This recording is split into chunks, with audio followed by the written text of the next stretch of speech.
Now, Nazia, are we good to go?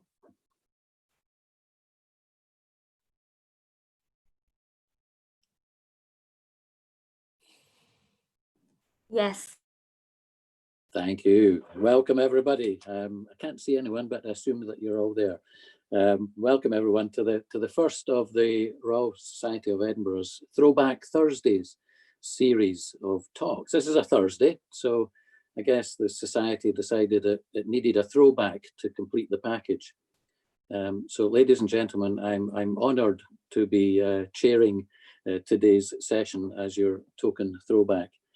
I'm Gordon Masterton. I'm Chair of Future Infrastructure at the University of Edinburgh and also Chair of the FRSE Foundation.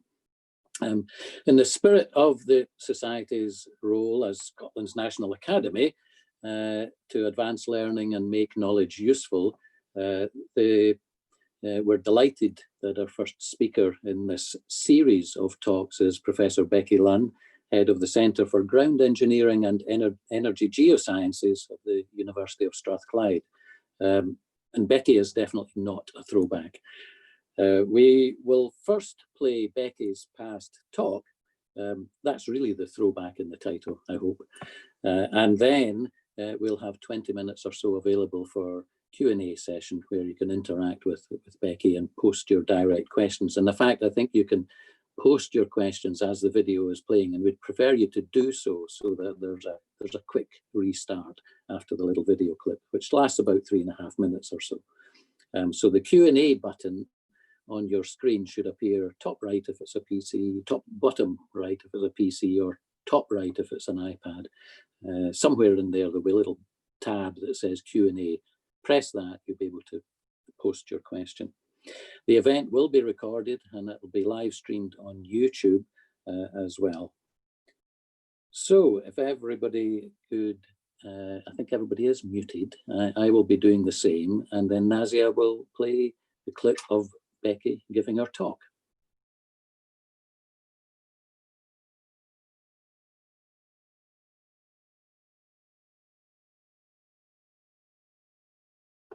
At the University of Strathclyde in Glasgow. So I didn't start as a scientist, I started as a mathematician. I was good at maths at school, it was well taught in my school, and it was what I did well at, and I decided I would go to university and read maths. I got to the end of my maths degree, I enjoyed it, but I really wanted to do something different. For me, it just didn't have a big enough impact. I wanted to go and help people and solve problems. So I moved from maths into engineering, and I was particularly interested in solving environmental problems. There are two major problems that require research in civil engineering. The first of these problems is that we have a massive amount of post-war infrastructure. It's large concrete infrastructure that originally had a design life of around 50 years. We are long past those design lives, and that infrastructure is starting to degrade. And the problem with that starting to degrade is that it becomes hazardous eventually, and we need to be able to understand when that hazard occurs and repair it before it becomes dangerous. And a good example of when that fails is, for example, the bridge collapse that occurred recently in Italy. So a second major issue, and probably the biggest of them all and the most challenging, is that the methods that we currently use for construction are globally unsustainable. So around 8% of our global carbon emissions are from concrete, which is a major material that we use in infrastructure construction. And we're also not recycling the things that we build. So when we demolish things, we don't recycle that material in a sustainable way. My research, I'm trying to be inspired by nature to change the way that we do civil engineering. So I am taking microbes, so bacteria, tiny bacteria, and we're using those bacteria to precipitate minerals and to turn loose sands into rock. And if you think about the engineering properties of sand and rock, they're very different. So rock can take a load, sand is loose and can take nothing. So the way we do it, we inject bacteria. Those bacteria, they're just a natural, harmless, natural soil bacteria, and they can metabolize urea, which is the main component that you have when you pee. So we can feed them urea, and when they take that, they use it as an energy source. And in the process, if we give them some calcium, we can get calcium carbonate to precipitate. So if we inject the bacteria into sand and we give them urea and calcium carbonate, then they can turn that sand into a rock. And if you think about it, that could very much change the way that we construct. So we could construct coastal defences without needing to import large rocks or big bits of concrete. We could just turn sand into solid structures to defend the coast. I've been doing this research for a number of years, and we're now at a point where I'm being sponsored by the Royal Academy of Engineering and the construction company BAM Nuttall to take that research from the laboratory and out to the civil engineering market.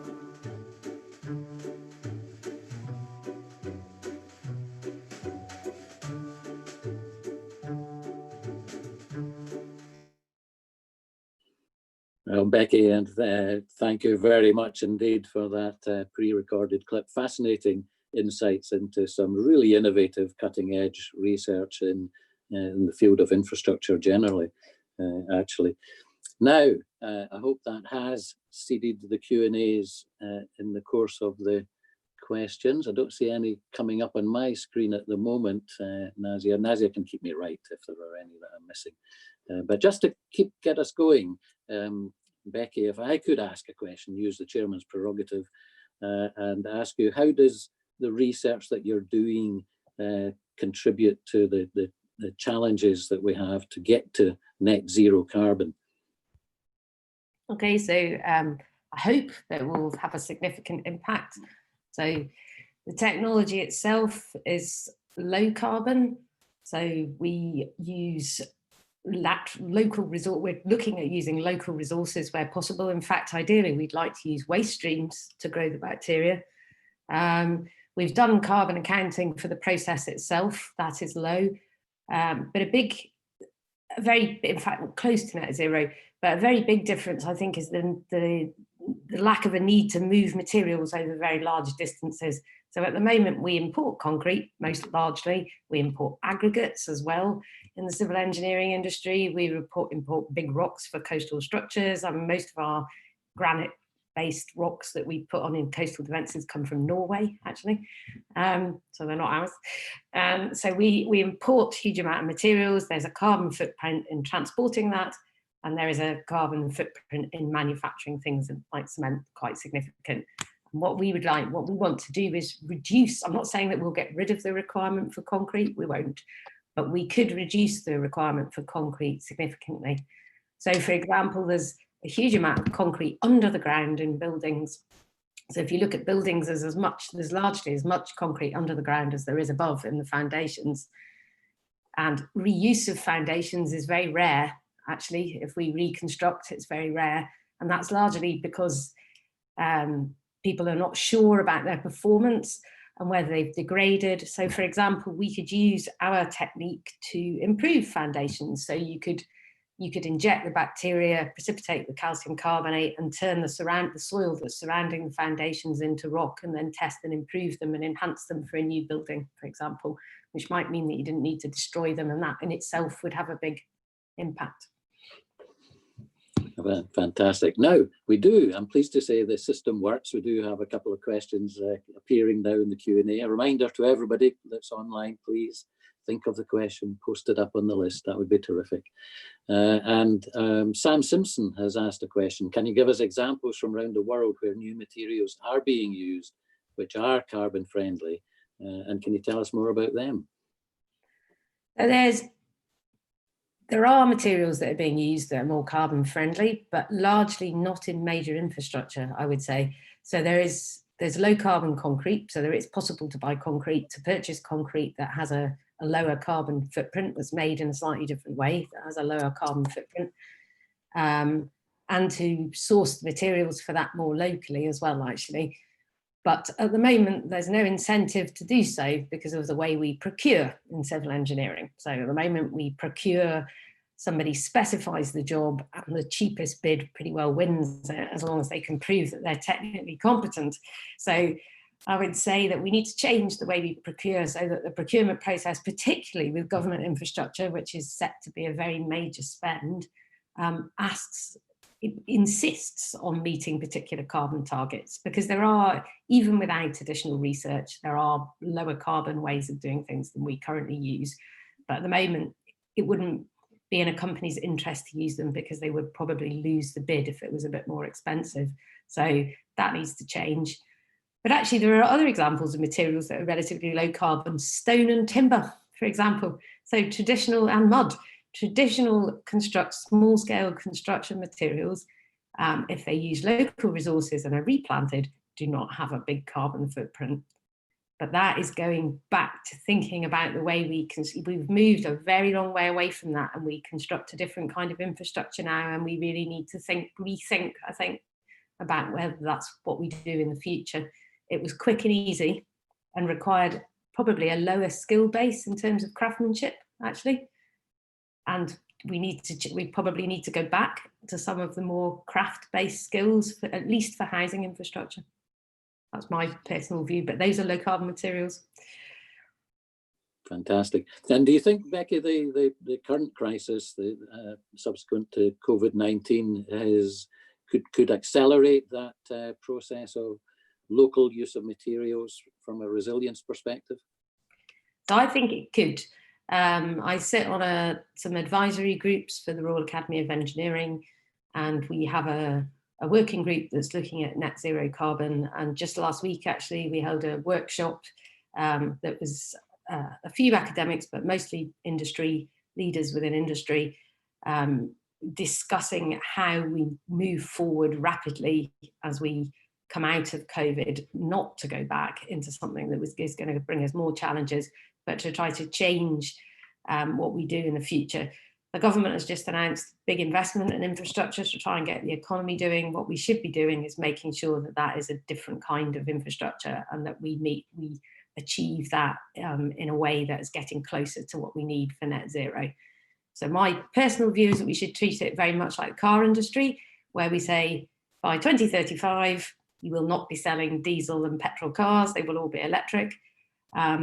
And you just need to give industry time. So you need to set a similar challenge, I think, is what we need to do, and say, by this date, this is the amount of carbon we will allow, and by this date, it has to be net zero by law anyway, by 2050. So we need to set some challenging targets, but we need to set it on the outcome and not prescribe how the industry meets it, and allow industry to innovate and come up with good ideas.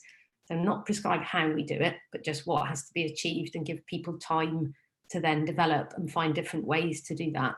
And then we'll get better outcomes, I think. And that relates quite closely to a question from Katrina Cox, and I'll come back to Hannah B. You've mentioned funding and support, but how likely is it that these new methods will become the norm, because there are still challenges? And do you see government committing to these ways of lowering our carbon emissions?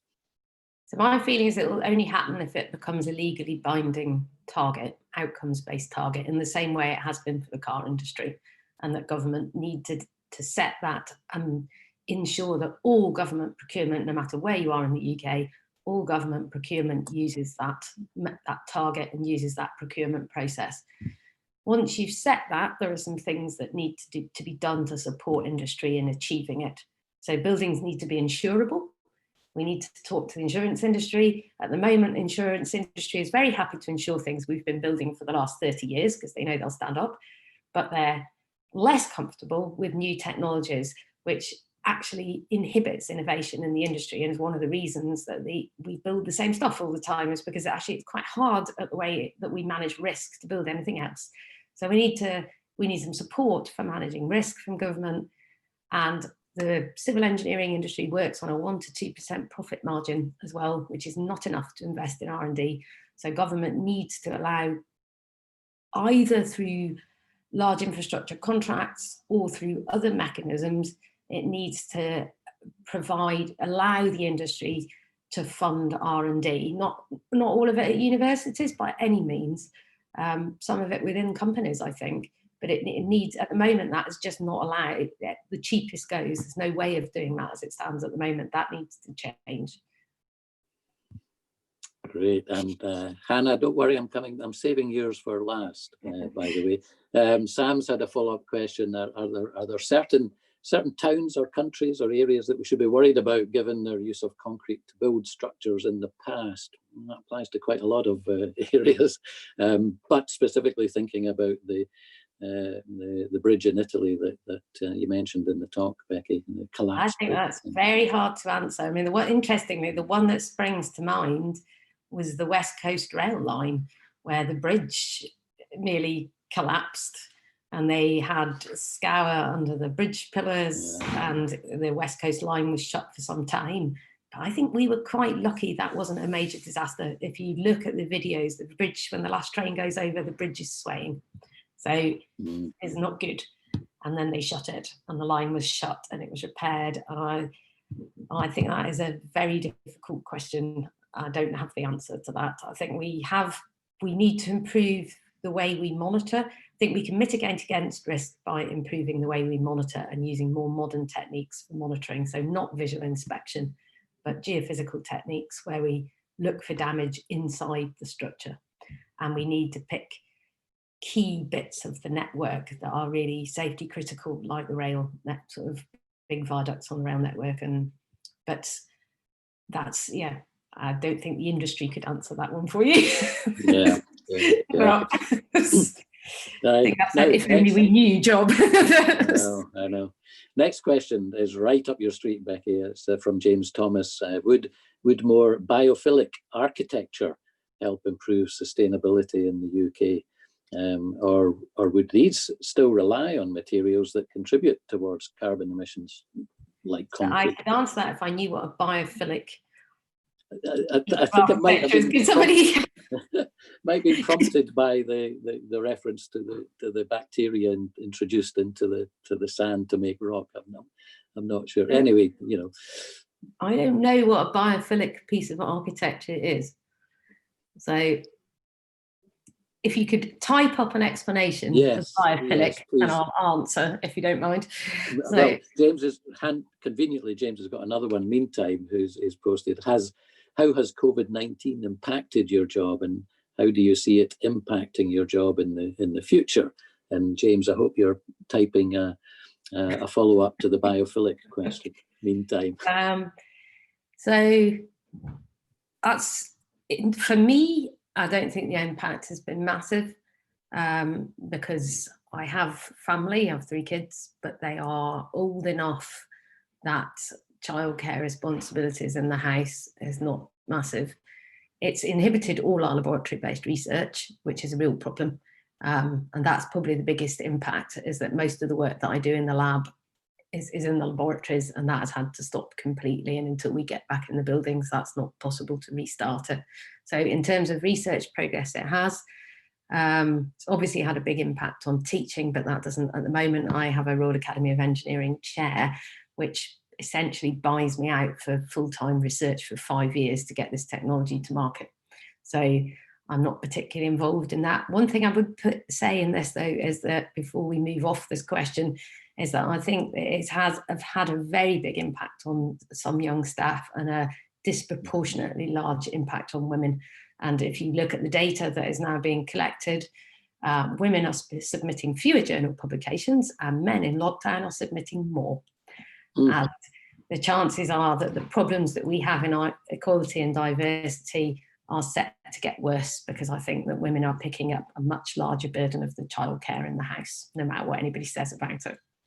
Yeah. I think the data is basically there that they are, is the evidence. Convertible. Yeah. So for some people, it's been a very nice time to catch up on writing up all that work they wanted to do. And for others, they have struggled to get any work done at all because they're trying to do homeschooling. So I think it will have a very big impact on young staff. So right, absolutely. In fact, that does line up quite nicely with Hannah's question. How has your research developed since you filmed the Women in Science video last year? And not particularly COVID-19 related, but generally since that time, with the funded chair that you refer to, what have you been doing since the video? So we spent the first part of the chair, the time that I have on this project, testing the strength we can achieve for the treated rocks in the laboratory, basically. So how many treatment cycles do we need and how long does it take to get to a particular strength if we start with a loose sand or a silty sand? And now we are, and then the other part of what we've been doing is trying to work out how to batch up the bacteria at large scale. So we visited some microbreweries, bought some beer when I was there, but we visited microbreweries and bought basically large fermenting equipment, because it's much like brewing. So you need to batch up the bacteria at a site scale and then work out how you're going to store them and ideally for us dry them, so that you could just mix, like you get your yeast in a packet, you could get to site, nobody needs to know anything about biology, so you just pour it in, shove in some sugar, stir it up, put the ingredients in and inject, basically. So it needs to be simple. We can't have civil engineers needing to be biotechnologists. So so we've been working on the upscaling of the bacteria, which is now set up at Mam Nuttall's yard in Kilsyth. They have a microbrewery for bugs. And we were just at the point of doing the first field trial and we locked down. So it would have started, I think, a week after lockdown. So that's where we've got to, basically. Thanks, Becky. James, excellent. James, you've provided, and Becky can probably read this too, I hope. I'll read it out for the benefit of others. Biophilic architecture, we asked that. This is us acquiring knowledge made useful as well. The concept applies to architecture and exterior facades, improving the urban landscape from a steel and cement concrete scenario to a greener one, where artifacts seamlessly fuse with the natural elements, benefiting our mind, body and soul. Think plants growing on and in buildings. That's the biophilic part of that. Okay, so the green roof and putting, so that's an interesting one. So where I can see that making a big difference is in air pollution. So if you're building, you've got a lot of surfaces in infrastructure. If your infrastructure could clean your air at the same time, I think that would be a big benefit. If it could clean your water, well, it would also be a big benefit. So whether that would change the carbon footprint of the building, I think is another matter. I think the building would still depend very much on what you made it from, but having living facades that could have potentially do things like clean up air and water, and just having multi-purpose infrastructure in the first place, actually, that could store your energy, that could clean your water. At the moment, we have big surfaces and they only really do one thing. We could rethink the way we think about that for sure. There's a nice concluding question here, almost, maybe not, maybe we've got time for a few more, folks. And if it hadn't been asked from the audience, I would have asked this, Becky. You're a woman in engineering, and do you think there has been an increase in women civil engineers in the last few years? And you feel free to extend that to all engineers if you wish. Okay, so there is a gradual increase, but it's slow. It's very slow in the undergraduate population. It's really quite slow. So our undergraduate degree now takes around, I think, just under 25% women, but it's creeping up like a couple of percent a year. It's if we carry on at this pace, it's going to take forever.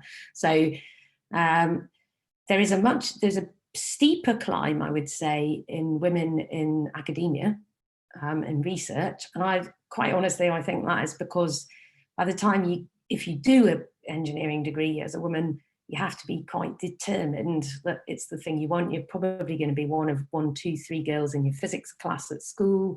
You know, you have to have really made a positive choice to do it. And because of that, they tend to do very well, actually, when they come into the degree course, because they're very determined, very interested, and the whistle's through, and the average score for the girls at undergraduate level at Strathclyde is better than for the lads. The mean is higher, which I think is essentially because anybody who is not that sure has been weeded out the bottom end already. So in academia, it's increasing more rapidly than it is in our undergraduates, and the same is true of our PhD students. The more research, the best ones are increasing more rapidly in number. We really need to encourage more people in, though. I mean, I was talking recently there's been a lot of interest in what's happened in things like domestic abuse during COVID. And a big issue in all of these things is that women are often not financially independent. And yet, if you, I think I was never told at school that if I went into anything through maths, physics and chemistry, that the chances were my income would be high, relatively high in comparison to the population, and that I could be financially independent. And I think it's a very strong reason, and other than just needing more talent, I also think it's a very strong reason for encouraging girls to take these subjects at school, because the career path is much more secure. Thanks, Becky. Great answers. Now, in fact, excellent answers overall. And time is running against us now. Actually, we will stick to the 30-minute time slot. And thank you very much to all of the audience for participating so well. That last question was from Malcolm Bauer. I'm not sure I mentioned that, actually. Thank you, Malcolm, for that. You've got one more, I think. Is there another one snuck in there? One yes, more snuck in for our last 2 minutes. Yeah. This will have to be a very, very quick, 10-second answer almost. A little boy about to start school who's fascinated with all things engineering. Oh, love this one, Roisin Calvert-Elliott. Building his own bridges, apartments, boat houses, etc. out of wood cardboard. What should I do to encourage this? Everything possible, I would say. Everything possible. And actually, hopefully, once they, build lots of construction stuff, you'll find there are lots of, there are schools events that we run them for girls, but we run them for boys too. So encourage them to come in and do some of the challenge-based work that runs through the universities and the science centres.